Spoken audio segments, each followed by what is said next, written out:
that karate would be the thing that turned everything around for my Aisha. Really? Is she one of your How students, did you Daniel? like get started with acting? Like, what kind of inspired you to get into the industry? Well, what actually got me interested into it was yeah, it was through music actually. Yeah. So I'm from St. Louis, Missouri, and I went to a high school in St. Louis that was a public school, but it had a really strong arts program.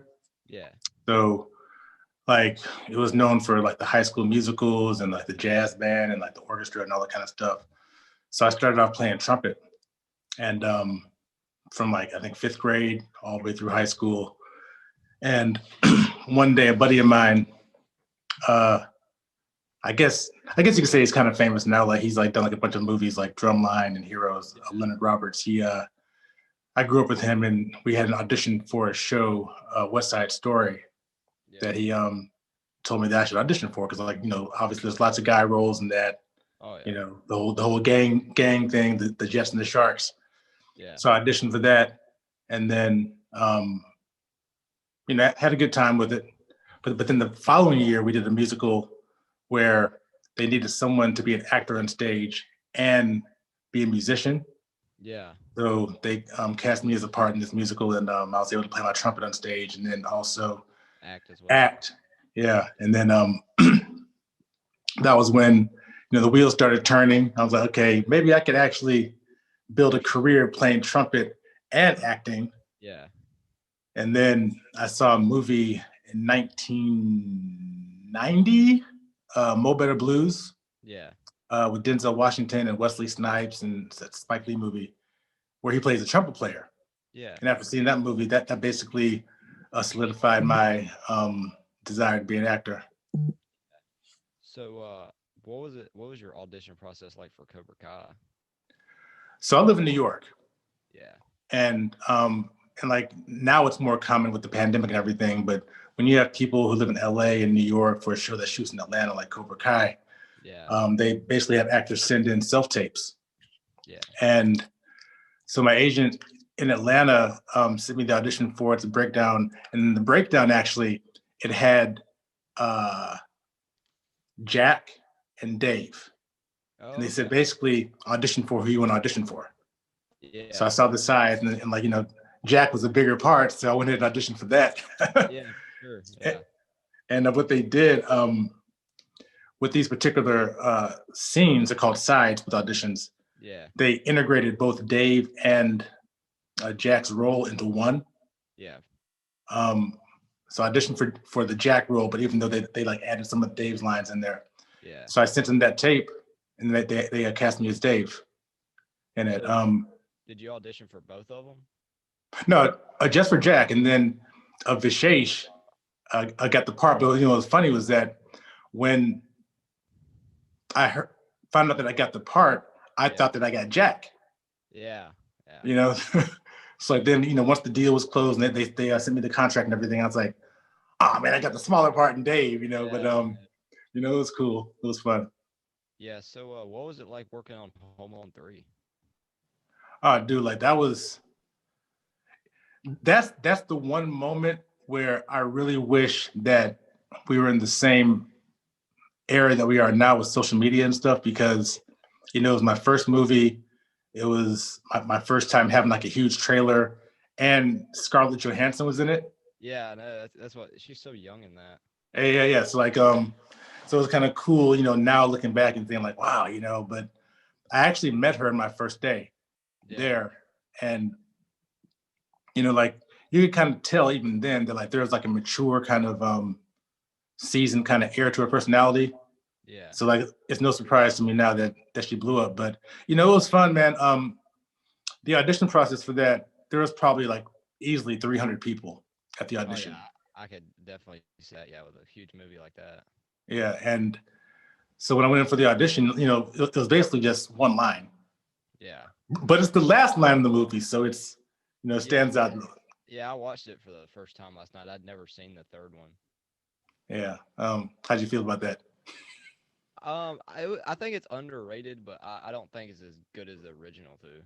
Right. And like people like to associate the first with Macaulay Culkin, and it's like having like a whole new family, but the same premise, but like a whole new family. A lot of people were turned off by the fact that it wasn't the original kid. So Yeah. But I mean, I don't care what movie it is. I don't think if you recast, like, it's not gonna be. Which it's a lot better than the fourth and fifth one, from what I've heard. Like they made oh two of them. oh, there is a 4 and a 5. Yeah, but like they just recasted like the whole family or something. I don't know. I'm not gonna Uh, watch it. But yeah, but you know something, my so I worked yeah, for 6 days in that movie, but only shot for one. So like basically, they would call me to the set, and since it was just one line, they're like, okay, we'll just squeeze you in if we can. yeah, But they didn't, and that was my first time really actually experiencing movie magic. yeah. Right. So I shot that in April of 1997, 98, 98. And so what they do, they'll shoot their exteriors where, you'll have the neighborhood and, the street and all that kind of stuff. But then as the weather changes, they need to recreate the neighborhood outside, Yeah. inside a warehouse. So my first day walking in there, walk in and like they basically have the entire street to scale, like the exterior of the houses, cars in the driveway, basketball hoops in the parking lot, in the driveway, and yeah, so they were able to shoot the exteriors inside to make it look like it was still outside. Yeah. So that was your first film you were in? Yeah, yeah. So were you a Karate Kid fan growing up? So something, I saw the movie when it first came out, and I was what I want to say I was probably 11, 13 or 12 Yeah. when it came out, and I thought it was good. I like Karate Kid too, and then it kind of stopped it there. But I really loved the whole underdog, Yeah. winning, which is something that I was really into. Yeah, a little kid from Rosita Yeah. that was able to conquer and all that. Yeah. So was all your stuff for Cobra Kai shot in one day? Yeah. Yeah. So basically, I flew down there the night before, and then got to the country club, which is actually a real country club. Got there, and thing about the industry too is it's hurry up and wait. Yeah. So you'll get there at 6 a.m. and just wait and wait and wait and not even shoot until 2 o'clock. So For sure. I got there like about 6 a.m. and didn't start shooting until it was like around noon. Yeah. Or like 1. But yeah, man, it was fun, and like it was cool because I liked the movie, loved the story and all that, but I really didn't see how it would develop into a show. Yeah. And with it being on YouTube Red, YouTube Premium at first, I really didn't get a chance to really catch up on all the episodes. But then as I read the script, I'm like, oh, okay, now I see what they're doing here, and so like it's no shock that it's a hit now, honestly. Yeah. So yeah. Like, so what was it like for you? I know you were in like one episode. What was it like with the move to Netflix? Oh, dude, like here's what's funny is that when it first aired on social media, I was posting it all over the place. Yeah, for sure. And no one really, I guess, I don't know if they didn't take YouTube programming seriously or whatever, but I think it just didn't want to pay for it. Exactly. They just didn't want to pay for another streaming platform. Yeah, yeah. So, but like ever since it got on Netflix, man, I mean, it's actually brought more credibility to me as an actor, I guess, because people look at Netflix as the I don't know, the king of the streaming services. Yeah. Which obviously it is, but so like it going from YouTube to there, basically I was able to change that in my resume, and it's like now as a result I'm able to get more auditions and more jobs from just being associated with Netflix, which is great. Yeah, so I saw on your Instagram where you were kind of playing around with the different languages on Netflix. What's that kind of like?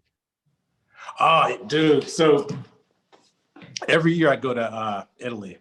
Yeah. And I became friends with this guy who was a cab driver there, like Uber driver, and Yeah. he was watching it on in Italy, and he didn't know that I was in it. So he sent me that. I'm like, oh, that's dope, man. You know, it's like now, Sure. I don't know if there's a setting that you can change it on Netflix to like actually watch the different languages, but I mean, you know, it was cool to see how they match the voices.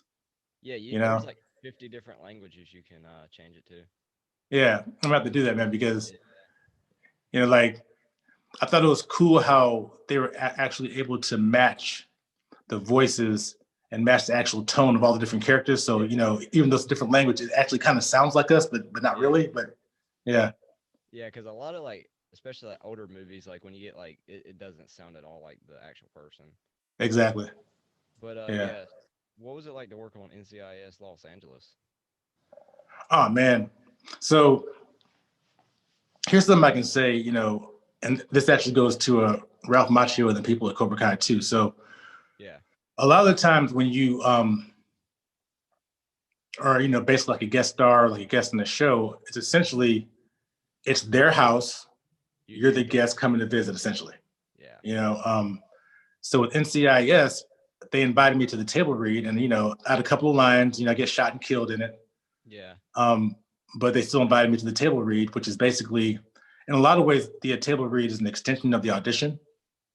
Yeah. Like, I did this job with Selena Gomez back in the day, and there's an actor who was brought in for it who actually got fired after the table read because he was bad at the table read. But so you walk to the table read, and it was just cool, man, because like a show that had been in the air for that long, you know, it's basically like a family there. So yeah, sure. You know, when you walk in, they like, you know, introduce you, you know, hug you, and I didn't get a chance to meet LL.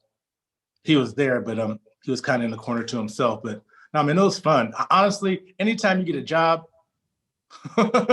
it's fun when you get it. You're excited when you get it, and you're sad when it's time to go. You know. Yeah. So talking about Selena Gomez, so what was it like to appear on that episode of Waverly Place? Dude, it was fun.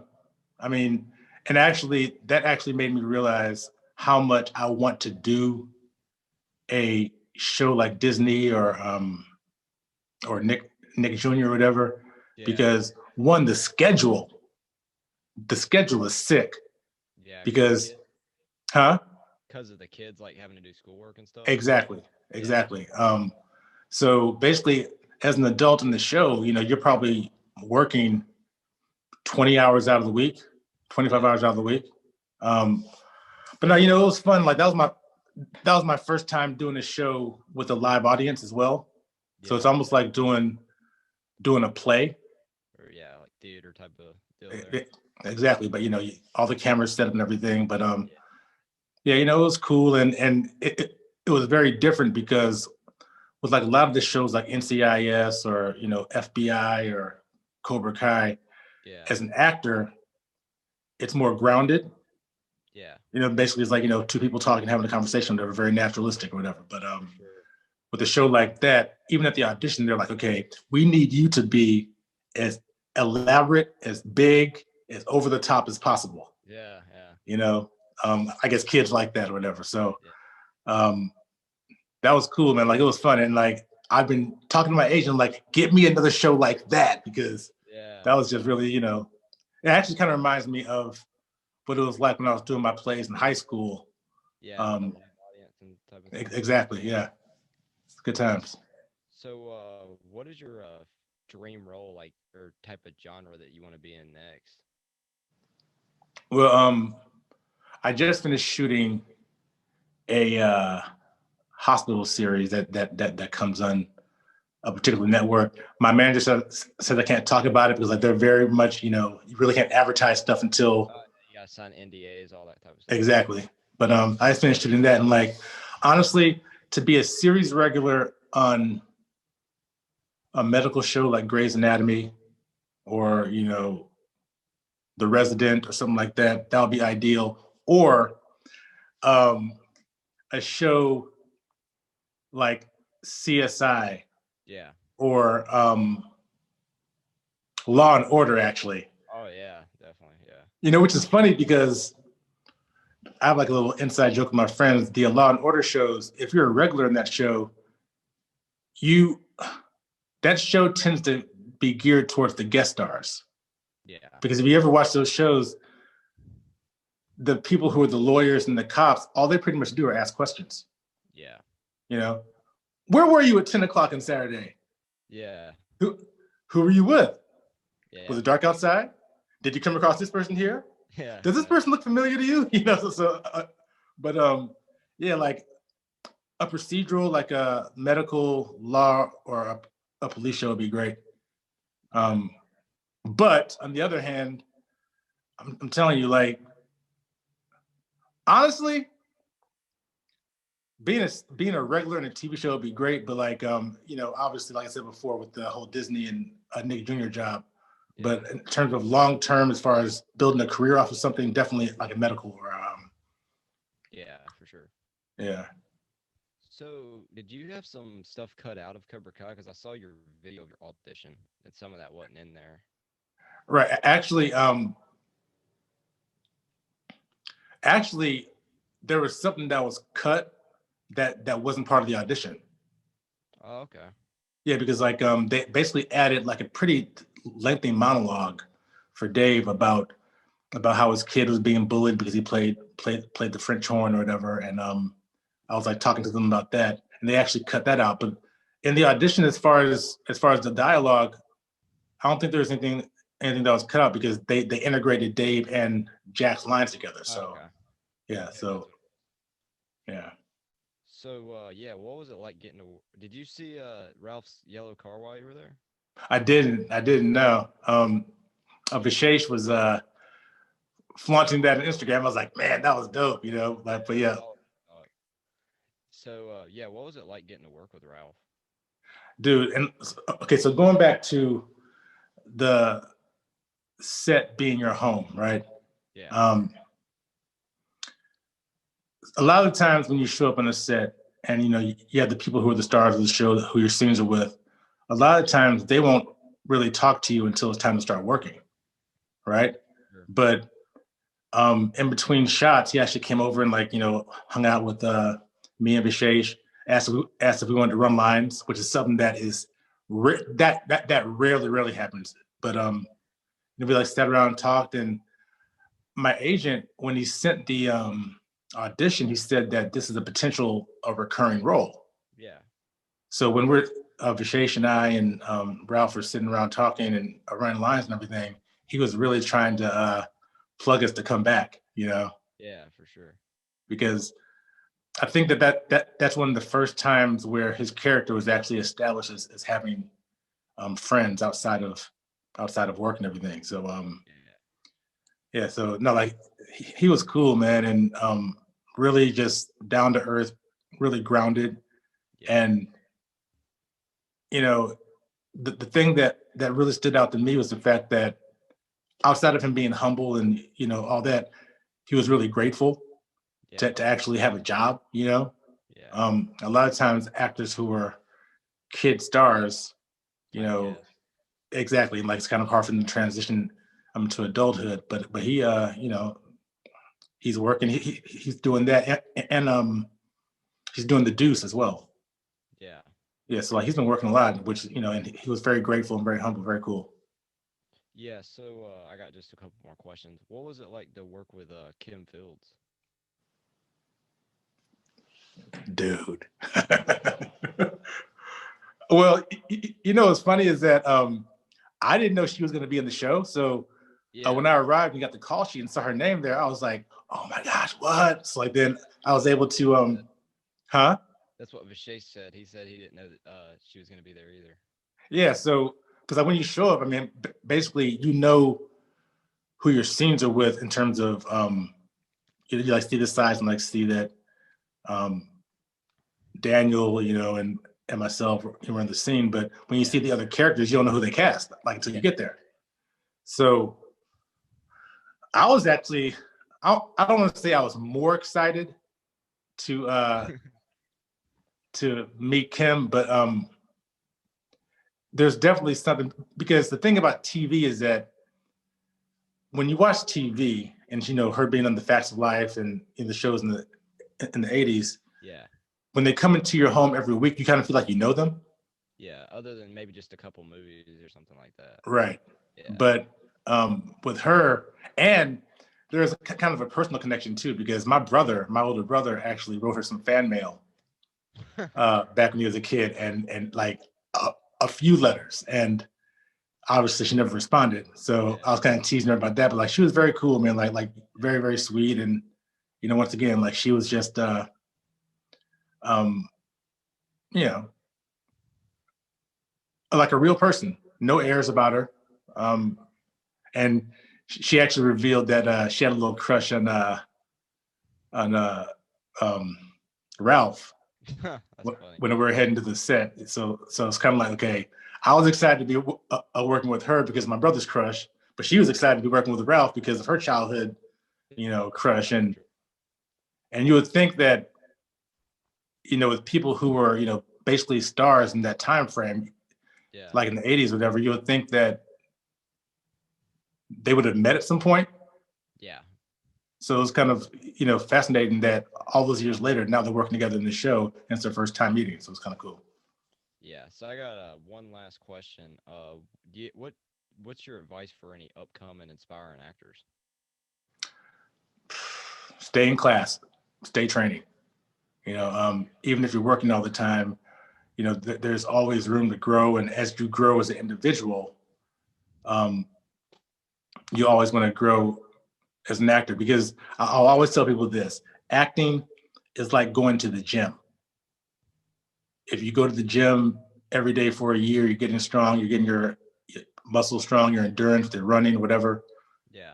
If you take 6 months off without working out, it's going to be hard enough to build back up again. So always stay training, whether it means, you know, working on scenes, memorizing lines, whatever. Just keep working that muscle. Yeah, I just want to thank you for coming on. It was great to be able to chat with you today. Yeah, for sure, man. Thank you. And like, very cool what you're doing, man. You know, like, it's kind of rare that someone of your youthful age is actually fascinated and a fan of the Karate Kid. So that's cool. I love it. All right. Thank you. Have a good one. You too, man. Thank you.